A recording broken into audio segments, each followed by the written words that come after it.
অনেক বছর থেকেই কিলিয়ান এমবাপ্পের পিএসজি ছাড়ার গুঞ্জন ছিল চরমে, কিন্তু কোনো না কোনোভাবে তাকে ঠিকই আটকে রেখেছিল প্যারিসের ক্লাবটি।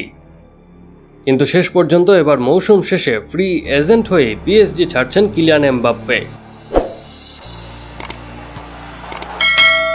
আর তাতেই বেজায় ক্ষিপ্ত ক্লাবটির মালিক নাসের আল খেলাইফি, এমনকি তার বেতন বোনাসও আটকে দিয়েছেন তিনি। বুধবার ফরাসি সংবাদ মাধ্যম লাকিব তাদের এক প্রতিবেদনে জানিয়েছে এপ্রিল মাসের বেতন দেওয়া হয়নি এমবাপ্পেকে। একই সঙ্গে গত ফেব্রুয়ারিতে যে বোনাস পাওয়ার কথা ছিল তার, সেটাও আটকে দিয়েছে ক্লাবটি।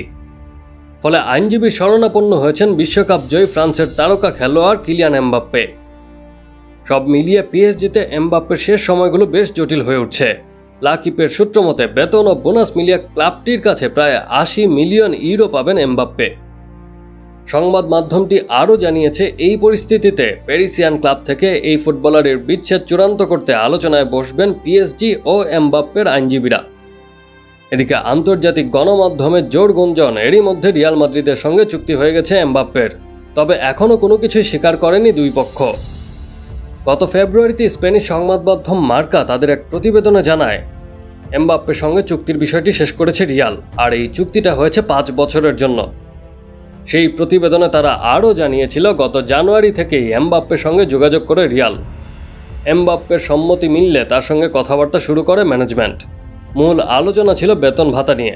শেষ পর্যন্ত সমঝোতা হলে চুক্তির বিষয়টি পাকা করে ফেলে এই দুই পক্ষ।